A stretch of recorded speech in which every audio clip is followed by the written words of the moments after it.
한국 옛 속담에 안 되는 사람은 뒤로 넘어져도 뭐가 깨어진다고요? 예, 코가 깨어진다라는 속담이 있습니다. 뭘 해도 안 된다는 거죠. 근데 반대 속담이 있는데요. 뭔지 아십니까? 뭘 해도 되는 사람이 있어요.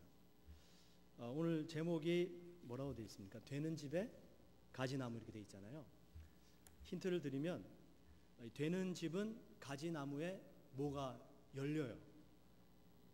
열매가 열리는데 뭐가 열릴까요? 어떤 열매가 열립니까?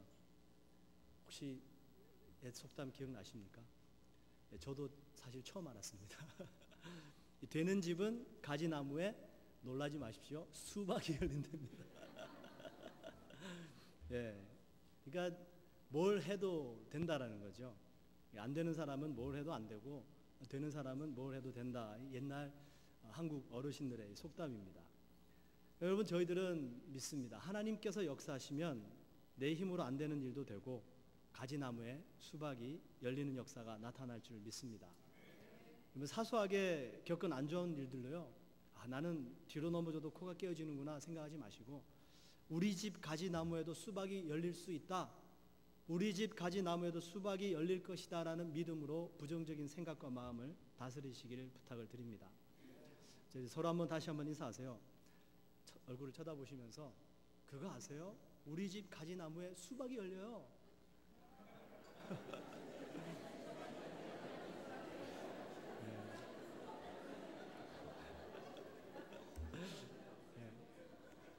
그죠? 예.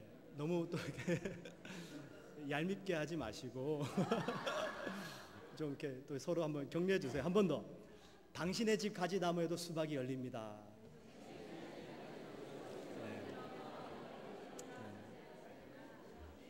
네, 아멘입니다.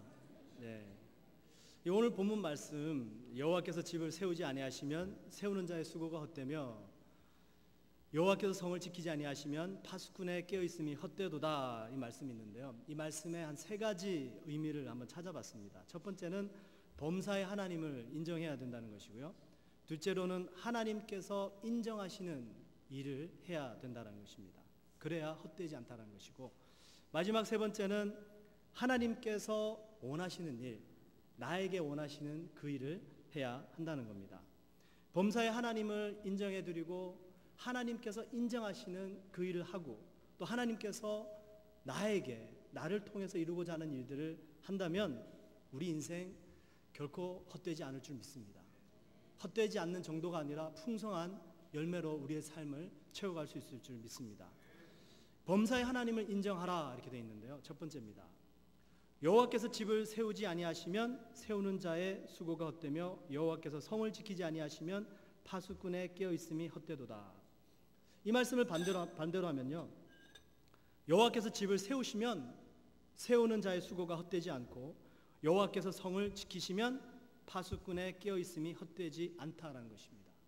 내가 수고하고 깨어있는 것도 중요하지만 더 중요한 것은 하나님께서 일을 하셔야 한다는 거죠. 그럼 저희들이 하나님께서 일하실 수 있도록 도와드려야 됩니다. 어떻게 하면 하나님께서 내 삶 속에 역사하실 수 있을까? 어려운 게 아니고요, 정말 쉽습니다. 잠언서 3장 6절인데요. 이렇게 기록합니다. 범사에 그를 인정하라. 그리하면 내 길을 지도하시리라. 모든 일들에 있어가지고 하나님을 인정해 드리는 겁니다.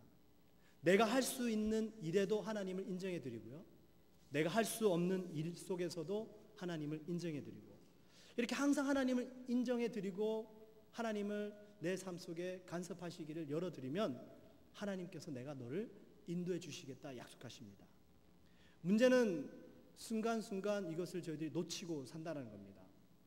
때로는 내 힘으로 뭔가 할 수 있겠지라고 생각하고 저지른다는 것이죠. 바벨탑 사건을 한번 보시면요, 인간들이 바벨탑을 쌓기 시작했을 때가 홍수 이후입니다. 홍수 이후에 바벨탑을 쌓기 시작해요. 근데 홍수가 끝나고 얼마 만에 바벨탑을 쌓기 시작하냐면요, 그 사람들의 흘러간 그 세대를 세어보니까 한 4세대가 흘러가더라고요.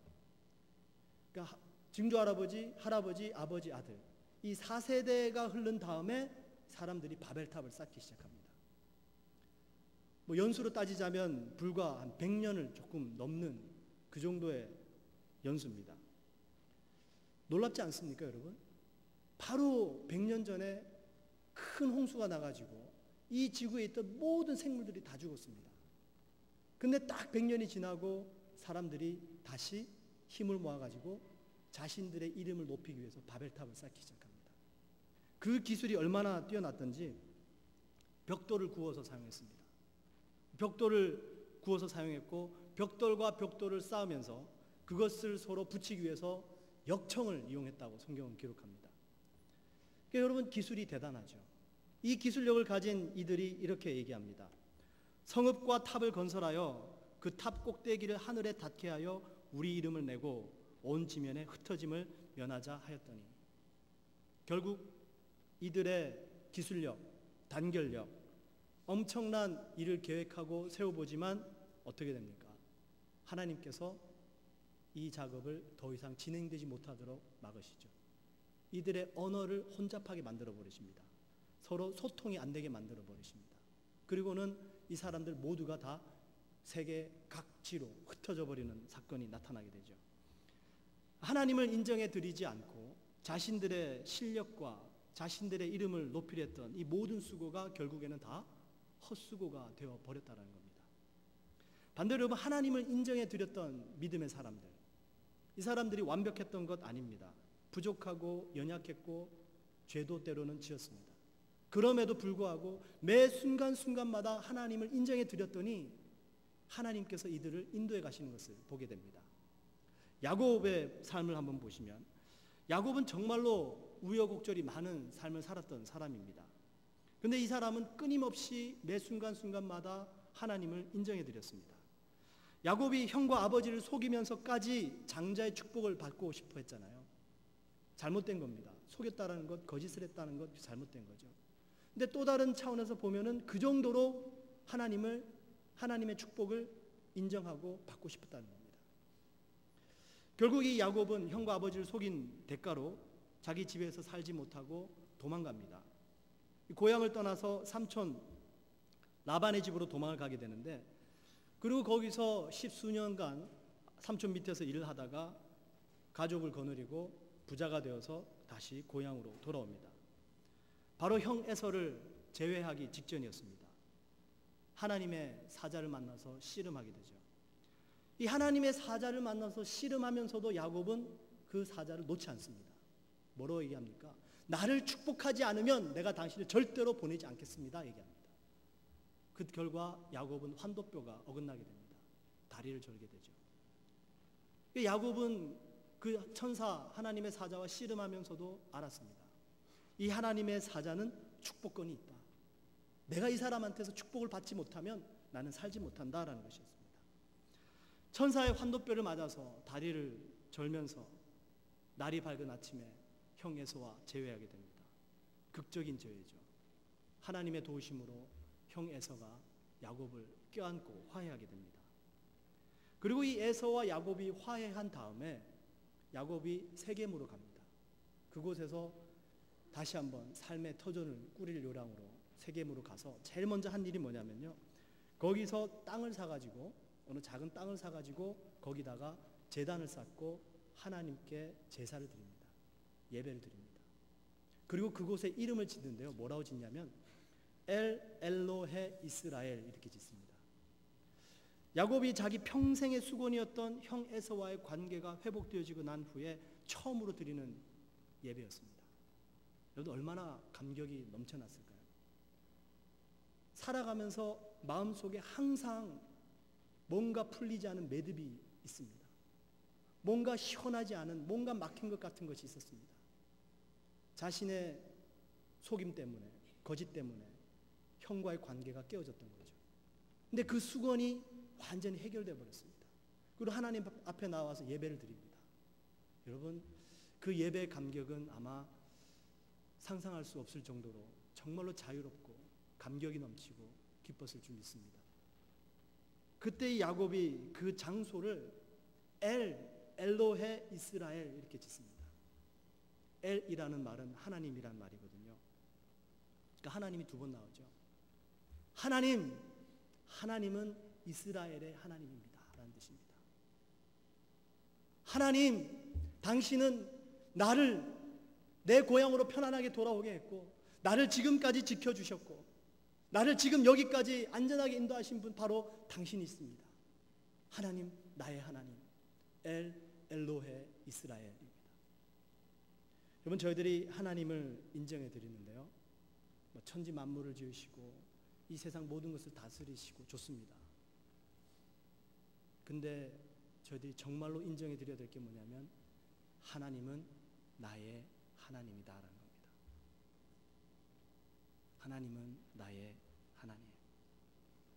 다른 어떤 특별한 사람을 사랑하시고 다른 어떤 특별한 사람을 구원하시는 하나님이 아니라 나를 구원하시고 나를 도와주시고 나에게 은혜를 베풀어 주시고 내가 힘들 때 찾아와 주시고 바로 나의 하나님이다라는 거죠. 이 나의 하나님을 부르짖으면, 이 나의 하나님을 찾으면 여러분 구원의 확신이 오게 됩니다.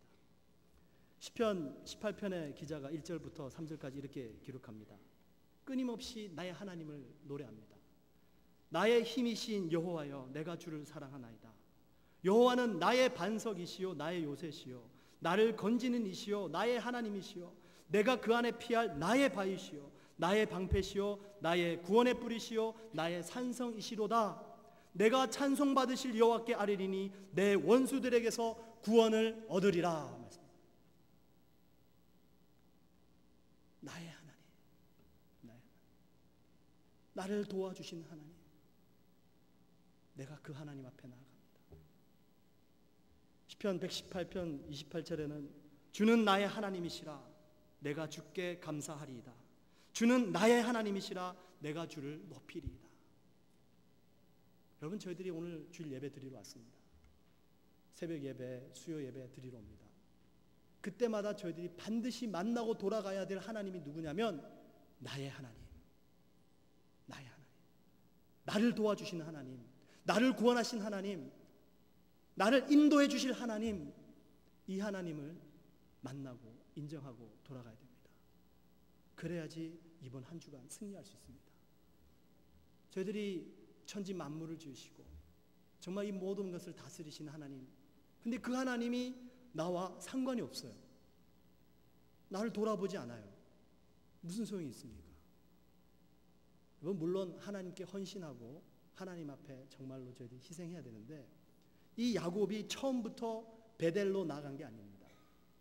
여러분 잘 아시죠? 베델의 하나님. 나중에 이 야곱이 엘로헤 이스라엘에서 어려움을 당합니다. 그리고 다시 나아간 곳이 어디냐면 베델입니다. 유명한 야곱의 고백이 있잖아요. 우리가 일어나 어디로 가자? 베델로 가자. 그 베델은 하나님께서 야곱을 처음 만나 주셨던 장소입니다. 야곱이 자기의 집을 떠나서 도망갈 때에 돌베개를 누운 장소에서 하나님이 야곱을 찾아오셔서 만나준 장소예요. 거기서 야곱이 하나님께 또 서원하고 헌신합니다. 근데 야곱이 처음부터 그 베델로 가지 않고 먼저 나의 하나님을 부르짖고 나의 하나님 앞에 예배를 드립니다. 그리고 베델로 나아가는 야곱의 여정을 보게 됩니다. 여러분, 우리가 하나님 앞에 헌신하기 전에, 정말 하나님을 온전히 섬기기 전에 구원의 하나님, 나를 도와주시는 하나님, 이 하나님의 은혜를 체험해야 될 줄 믿습니다. 하나님 앞에 나오는 사람들은 여러분 그 하나님의 보좌는 심판의 보좌가 아닙니다. 은혜의 보좌입니다. 하나님 앞에 믿음으로 나오는 모든 사람들에게 하나님께서는 은혜의 보좌를 열어두고 계십니다. 그래서 누구든지 나의 하나님을 부르짖는 사람에게 주께서 은혜를 베푸셔서 구원을 베풀어 주실 줄 믿습니다. 저희들이 이런 나의 하나님을 인정해 드리면 하나님께서 우리의 삶을 인도해 주시고 우리의 가정과 우리의 사업을 세워주신다 약속하십니다. 그다음 두 번째가 있는데요. 오늘 본문 말씀의 뜻에서 두 번째는 무엇이냐면 하나님께서 인정하시는 일을 하라라는 것입니다. 첫 번째는 범사의 하나님을 인정하라라는 것이고요. 두 번째는 하나님께서 인정하시는 일을 하라라는 거죠. 무슨 말씀입니까? 때로는 하나님이 인정하지 않는 일들도 있다는 거죠. 하나님께서 우리가 한 일을 인정해 주셔야지 헛수고가 아닌데 열심히 땀 흘려 일했는데 하나님이 몰라주세요. 얼마나 헛수고입니까? 가슴 아픕니까? 고린도전서 3장 13절 14절 각 사람의 공적이 나타날 터인데 그날이 공적을 밝히리니 이는 불로 나타내고 그 불이 각 사람의 공적이 어떠한 것을 시험할 것이라. 만일 누구든지 그 위에 세운 공적이 그대로 있으면 상을 받고 누구든지 그 공적이 불타면 해를 받으리니 그러나 자신은 구원을 받되 불 가운데서 받은 것 같으리라. 그럴 수 있다는 거죠. 우리가 열심히 쌓은 공적들이 불에 안 탈 수도 있지만 불에 타버릴 수도 있다는 겁니다. 어떤 일들이 불에 타지 않는 일들인가? 이 계시록을 보니까 하나님께서 7 교회들에게 전하시는 메시지가 있습니다. 이 칭찬과 책망을 함께 하시죠. 근데 4대 교회와 라오디게아 2 교회를 빼고는 나머지 5 교회에 대해서는 그래도 칭찬과 격려를 해주십니다. 에베소 교회에 대해서는 이런 칭찬의 말씀을 하시는데요. 그들의 믿음의 행위, 수고, 인내, 거짓 사도들을 용납하지 않은 것들에 대해서 칭찬해 주십니다. 서머나 교회는 환난과 궁핍 속에서도 끝까지 충성하라고 격려해 주시고요. 버가모 교회에 대해서는 목숨을 건 믿음을 칭찬해 주십니다. 그리고 빌라델피아 교회에는 작은 힘으로도 이들이 하나님을 배신하지 않고 끝까지 인내의 말씀을 지킨 것을 격려해 주시고 칭찬해 주십니다. 5번째, 이 두아디라 교회에 주시는 칭찬의 말씀이 있어요. 이 두아디라 교회에 하나님께서 주시는 칭찬의 말씀이 뭐냐면 이렇게 말씀하십니다. 내가 내 사업과 사랑과 믿음과 섬김과 인내를 아노니 내 나중 행위가 처음 것보다 많도다. 이렇게 말씀하세요. 주님께서 칭찬하시는 대부분의 것을 보면 전부 어떤 내면 세계의 것들입니다. 믿음, 충성, 인내 뭐 이런 것들인데 이 두아디라 교회 하나님께서 하신 메시지에 너희의 사업과 이렇게 말씀하셔가지고 이 사업이 무슨 사업일까 연구를 하다가 이 두아디라 교회에 출신이 믿음의 사람이 있는데 그 루디아라는 여인이 있어요. 이 루디아라는 여인이 이 두아디라 출신인데 이 여인의 직업이 뭐였냐면 자주장사였습니다. 그래서 이 두아디라 지역은 염색업이라든지 옷감 이런 것들이 유행했던 지역이었습니다. 그러면 아니 하나님의 교회에서 무슨 이런 옷감 뭐 염색 이런 걸 사업을 했나? 그게 아니고요. 뭐 좀 더 이렇게 공부를 해보니까 원어도 찾아보고 해보니까 이 사업이라는 말 속에 바로 뒤에 나오는 사랑과 믿음, 섬김, 인내 이 4가지를 총 포함해서 한 말이 하나님의 사업이라는 뜻이었습니다. 그러니까 무슨 뜻입니까, 여러분? 하나님께서 기억하시는 사업을 하려면 무엇을 해야 되는 것이 중요한 것이 아니라 어떻게 해야 되는 것인가가 더 중요하다는 것이죠. 하나님의 사업을 할 때 사랑, 믿음, 섬김, 인내를 가지고 해야 된다라는 겁니다. 그래야지 하나님이 기억하신다라는 거죠. 근데 더 중요한 이 두아디라 교회의 칭찬이 있습니다. 뭐라고 말씀하셨습니까? 내 나중 행위가 처음 것보다 많도다 말씀하셨습니다. 믿음과 사랑과 섬김과 인내로 하나님의 사업을 감당했는데 이게 점점 더 커져갔다는 겁니다. 여러분 참 이게 저희들이 정말로 이것을 믿음으로 받아야 됩니다. 여러분 세상에서도 가끔 식당 기업에서 가보면 어떻습니까? 서비스 좋잖아요, 그죠? 서비스 좋은데 만약에 그 식당이 잘 됩니다. 잘 되고 장사도 잘 되고 손님이 많아졌어요. 세월이 지나면 어떻습니까? 서비스가 좀 소원해지죠. 저희들 교회 신앙생활 하면서도 그렇지 않습니까? 처음에는 믿음과 사랑으로 열심을 가지고 시작했는데 점점 갈수록 어떻게 됩니까? 좀 더 커져가던가요? 아니면 점점 작아져 가던가요? 그게 현실입니다. 이 믿음과 사랑과 섬김과 인내의 일로 하나님의 사업을 감당할 때에 이런 것들이 점점 더 커져가야 되는데 우리들 현실 속에 점점 이런 것들이 작아져 가고 있더라는 것이죠. 뭐 여러분들 말씀하기 전에 제 자신을 먼저 돌아봤습니다. 말씀을 준비하면서 제 자신을 먼저 돌아봤어요. 그러면서 한번 나는 정말 내가 하나님의 일을 하면서 믿음, 사랑, 섬김, 인내가 점점 커져갔나? 답이 금방 나오더라고요. 아니었습니다. 정말 창피하지만 정말 아니었습니다. 근데 그런 줄 착각하고 있었습니다. 그게 제 모습이었습니다. 하나님의 사업을 믿음, 사랑, 섬김, 인내로 감당하면서 이게 점점 더 커져가야 되는데 그러고 있는 줄 알았는데 그게 아닌 제 자신을 발견했습니다. 교회 일도 오래 하다 보니까 경험이 쌓여가고요. 경험을 바탕으로 나름대로 노하우도 생기고 안목도 넓어집니다. 그리고 어떻게 하면 이 일을 좀 더 효과적으로 할 수 있는지 그런 방법도 생각나게 돼요. 이건 뭐냐면요. 기술입니다. 사역의 기술이에요. 근데 이 기술을 제가 신앙으로 착각하고 있었더라고요. 하나님의 일을 하면서 기술은 늘어가는데 신앙은 늘어나지 않고 있었습니다. 여러분, 교회를 효과적으로 하는 거 중요합니다. 하나님의 사업 잘하는 거 중요합니다. 근데 여러분, 이것은 기술직이 아닙니다. 이것은 신앙으로 감당해야 됩니다. 하나님이 우리의 기술 보지 않습니다. 하나님은 내가 그 일을 믿음과 사랑과 섬김과 인내로 감당했느냐 말씀하십니다. 어떤 봉사를 하더라도요, 저희들이 이걸 키워가야 됩니다. 기술을 개발해 가는 것이 아니라 믿음, 사랑, 인내, 섬김, 이걸 키워가야 될 줄 믿습니다. 여러분, 세상 기업도 상품을 팔기 위해서는 아주 두 가지 중요한 안건이 있죠. 제품의 질이 좋아야 됩니다. 그리고 가격이 저렴해야 됩니다. 그러면 어느 소비자가 그걸 안 사겠습니까? 품질 좋고 가격 저렴하면 다 삽니다. 그래서 이렇게 많은 회사들이 상품을 광고를 했습니다.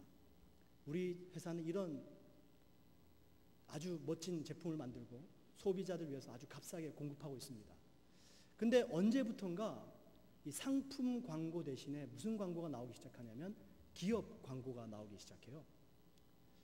자신들의 기업을 광고하면서 그 기업에서 만드는 상품의 이미지를 사람들에게 심어주는 겁니다. 하나 제가 잠깐 2분짜리인데요. 준비를 했는데 한번 보시죠. 기업 광고입니다. 태국의 한 통신회사 광고예요.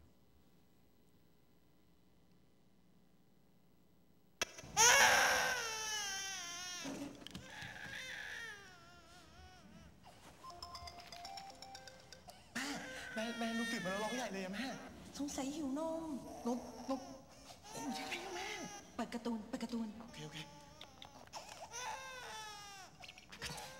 าร์ตูนให้ลูกการ์ตูนไหมแม่ลูกไม่ได้ติดการ์ตูนลูกติดแม่โอเคไหม งั้นเอางี้ อ้าวลูกคุยกับแม่หน่อยนะคุยกับแม่ จ๊ะเอ๋แม่อยู่นี่ไงลูก เห็นแม่ไหมคะ จำยังไม่ได้จ๊ะเอ๋มัม กินจังเลยปังเป่งปังเป่งปังเป่งปังเป่งปังเป่งปังเป่งโอ้ไม่ร้องนะลูก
태국의 DTAC라는 통신회사 광고인데요. 설교보다 더 은혜스럽죠. 마지막 아래에 자막이 이렇게 나와 있는데 뭐라고 써 있냐면요. Technology will never replace love 이렇게 돼 있어요. 기술은 결코 사랑을 대신할 수 없습니다. 제가 잠깐 생각을 했습니다. 만약에 저에게 광고 의뢰가 들어왔다면 아마 이렇게 만들지 않았을까 싶어요. 아버지가 자기 아내와 영상 전화를 주고받는 동안에 엄마가 아기에게 얼굴을 보여줬을 때, 그 엄마 얼굴이 아기에게 딱 비춰졌을 때, 아빠 그걸 보여줬을 때 막 울던 아기가 울음을 그치는 겁니다.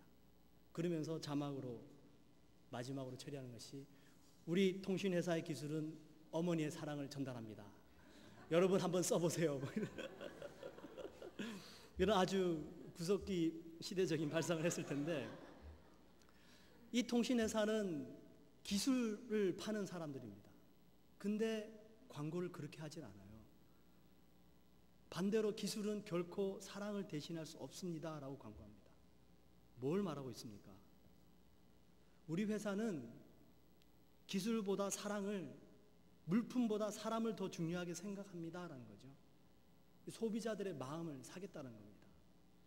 이 광고가 제 생각처럼 우리 통신회사의 기술은 우리 어머니의 사랑을 전달할 수 있습니다. 전화기 꼭 한번 써보세요. 이러면은 누구나 다 이렇게 생각할 겁니다. 전화기 팔려고 그러는구나.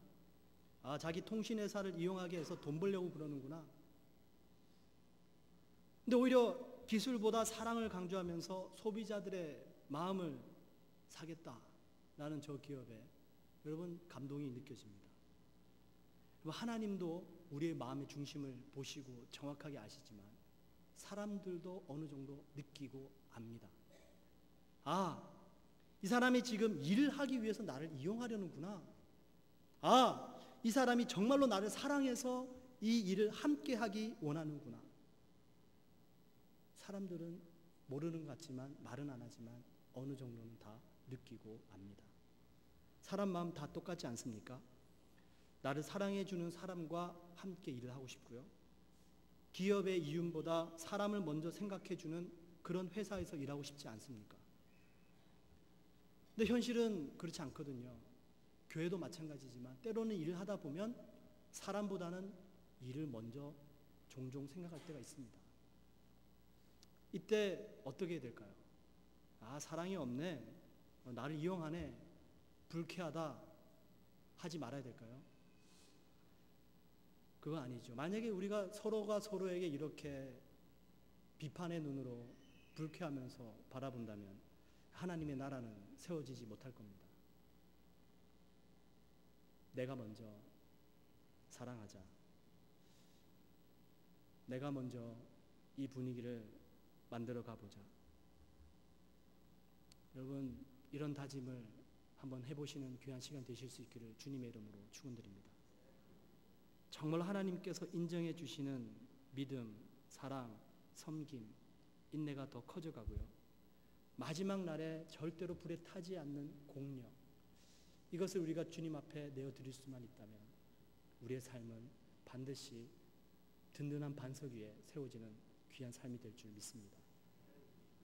하나님께서 인정하시는 그런 삶을 살아가시기를 축원을 드립니다. 마지막 세 번째인데요. 하나님께서 원하시는 일을 하라라는 것입니다. 하나님께서 나에게 원하시는 일을 하라. 하나님께서 인정하시는 일을 할 때는 무슨 일이든 관계없습니다. 그냥 믿음, 소망, 섬김, 인내 이것만 가지고 하면 어떤 일이든 감당하면 됩니다. 근데 하나님께서 나에게 원하시는 일이 있다는 거예요. 이 일을 저희들이 또한 해야 됩니다. 하나님께서 나에게 원하시는 일을 할 때 하나님께서 우리의 순종을 기뻐하시고 우리의 삶 속에 형통함이 있을 줄 믿습니다. 그러면 먼저 저희들이 하나님께서 원하시는 삶이 뭔가라는 거죠. 에스겔서를 보시면요, 하나님께서 하나님을 나타내 주시는 말씀이 나오는데 내가 여호와인 줄을 그들이 알리라 이렇게 말씀하세요. 내가 여호와인 줄을 그들이 알리라. 이 말씀을 하실 때마다 언제 말씀하시나 쭉 찾아보니까 딱 두 가지 상황이 찾아졌습니다. 첫 번째 상황은 망해가는 이스라엘을 회복시키시면서 하나님께서 내가 그들의 하나님인 것을 알리라 말씀하시고요. 두 번째는 이들이 환난 가운데 있을 때 환난을 통해서 그들이 내가 하나님인 줄을 알리라 말씀하시더라고요. 에스겔서 37장 13절 14절에 내 백성들아 내가 너희 무덤을 열고 너희로 거기에서 나오게 한즉 너희는 내가 여호와인 줄을 알리라. 사망 권세에서 생명으로 옮겨주십니다. 어둠에서 빛으로 옮겨주세요. 하나님께서 이스라엘을 다시 회복시켜 주십니다. 그 회복의 시간들을 통해서 이스라엘 백성들이 하나님이 우리의 하나님인 것을 깨닫는다 말씀하시고요. 에스겔서 12장 15절에 이렇게 기록합니다. 내가 그들을 이방인 가운데로 흩으며 여러 나라 가운데 해친 후에야 내가 여호와인 줄 그들이 알리라. 하나님께서 이스라엘을 징계하십니다. 흩어버리세요. 고난을 허락하십니다. 이런 시간들을 통해서도 이스라엘 백성들이 그들이 내가 하나님인 줄을 알리라 말씀하십니다. 그럼 여러분, 하나님께서 우리를 인도하시는 삶은 어떠한 삶입니까? 하나님께서 우리에게 원하시는 삶은 뭡니까? 바로 믿음의 삶이라는 겁니다. 하나님께서는요, 우리를 믿음의 삶으로 인도하기 위해서 축복도 주시고 고난도 허락하십니다. 이게 여러분, 하나님께서 우리에게 원하시는 삶의 모습입니다. 우리가 아무리 축복을 받아 누려도요, 하나님을 온전히 믿어드리지 못하면 그 축복은 헛되입니다. 하지만 고난과 환난 속에 있지만 끝까지 하나님을 믿어드리면 하나님이 기억하시는 귀한 삶이 될 줄 믿습니다. 이게 하나님이 우리에게 원하시는 믿음의 삶이라는 겁니다. 그 믿음의 삶을 살기를 원하시는 하나님께서 이제 우리가 그 믿음으로 뭔가 하기를 원하시는데 그걸 어떻게 알 수 있을까라는 것이죠. 어떻게 알 수 있을까요? 서울 명동에 명신교회가 있습니다. 그 명신교회를 담임하는 목사님 이름이 김길 목사님이라는 분이세요. 이분은 이제 훈련을 잘 받으셔서 신학교도 졸업하시고 또 제가 알기로 CCC 단체에서 이렇게 활동하시다가 교회 사역을 하시고 또 개척하셔가지고 목회를 하셨는데 이제 개척하셔서 목회를 하시는 동안에 한 6, 70명 정도의 성도님들이 모였습니다. 그래서 건물을 렌트를 해서 교회를 하고 있는데 이제 좀 교회가 점점 부흥해지니까 또 다른 좀 더 큰 초소로 옮기길 원했습니다. 그래서 하나님께 기도하는 가운데에 하나님 저희들이 어디로 이제 좀 부흥도 되고 좀 더 넓은 초소로 이동을 해야 될 것 같은데 어디로 옮길까요? 기도하는 가운데 하나님의 음성을 듣습니다. 교회 사임하고 너는 떠나.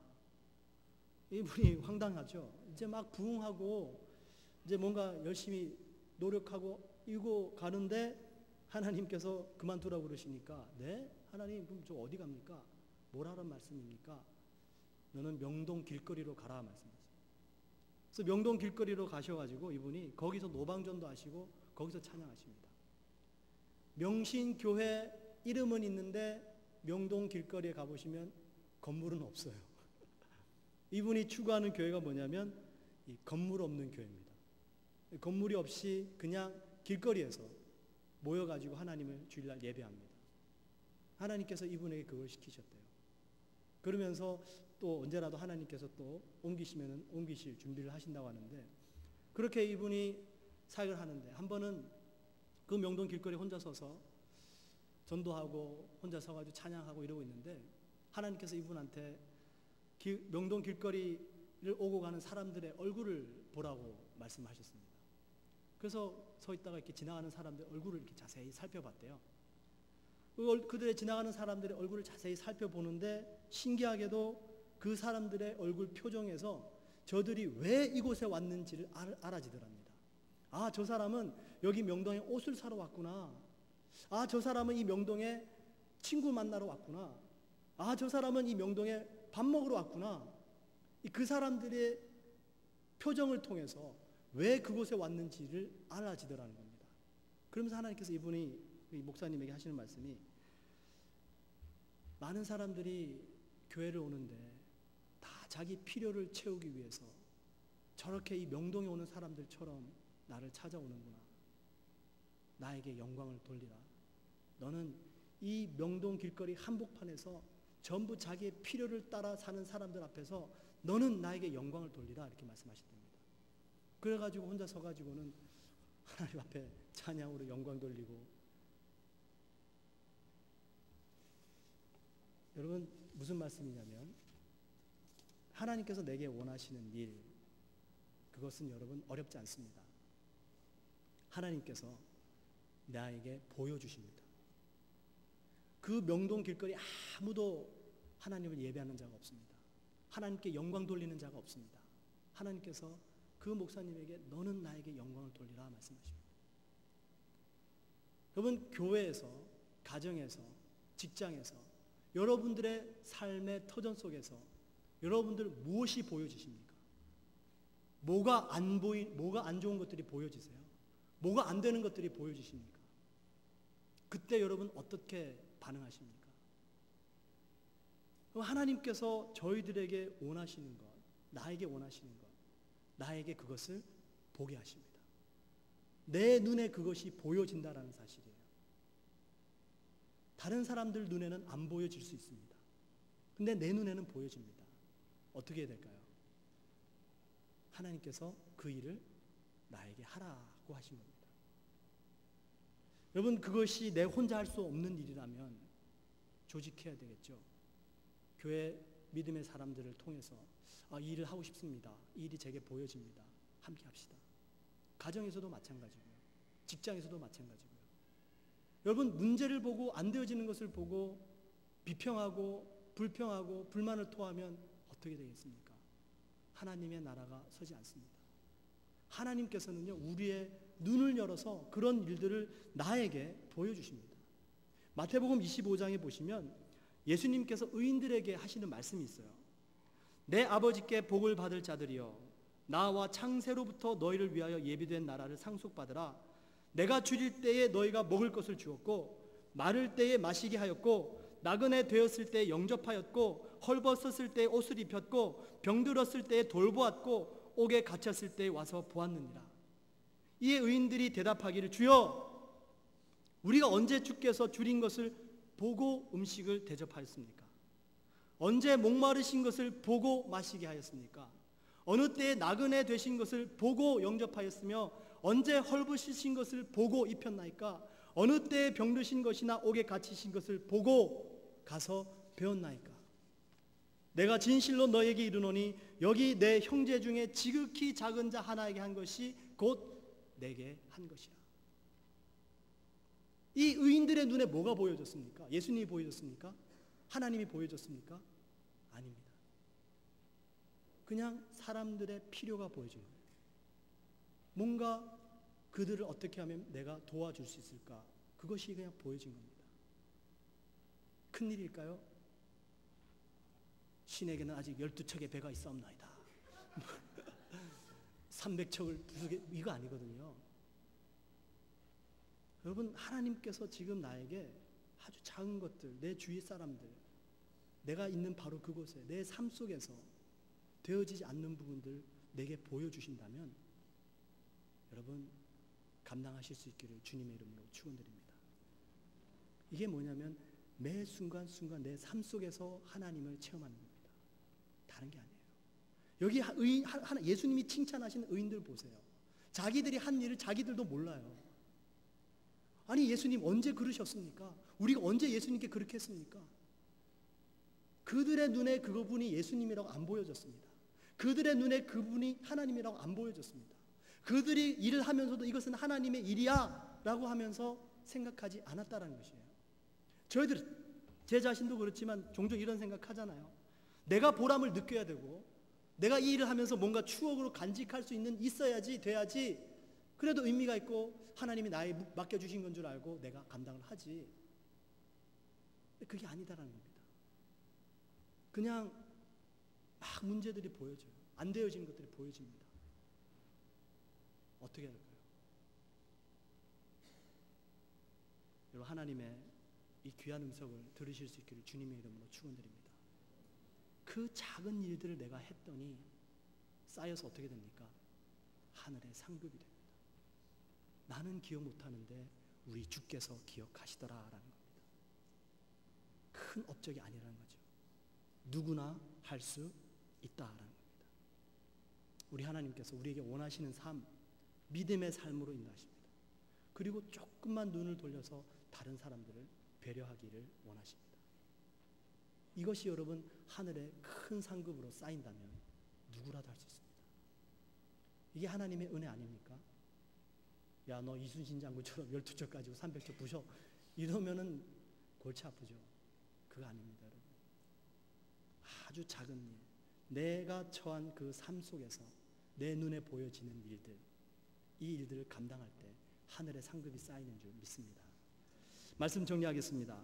여호와께서 집을 세우지 아니하시면 세우는 자의 수고가 헛되지만 여호와 하나님께서 집을 세우시면 세우는 자의 수고가 절대로 헛되지 않습니다. 하나님께서 일하실 수 있도록 하나님을 인정해 드리십시오.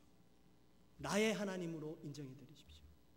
하나님께서 인정하시는 것은 기술이 아니라 믿음, 사랑, 섬김, 인내라는 사실을 기억하시고 무슨 일을 하시든지 이제부터는 내가 이것을 키워가겠다 결단하실 수 있기를 부탁을 드립니다.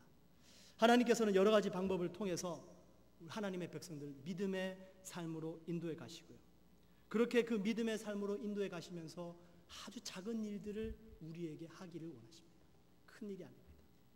작은 것들을 보게 하시고 이제는 그 일들을 보면서 내가 어떻게 반응해야 하는지 믿음으로 반응하시고 행동으로 반응하셔서 하늘에 상급을 쌓아두시는 저와 여러분 되시길 주님의 이름으로 축원드립니다. 우리 기도하겠습니다. 하나님 감사합니다. 하나님을 범사에 인정하겠습니다. 하나님께서 인정하시는 귀한 일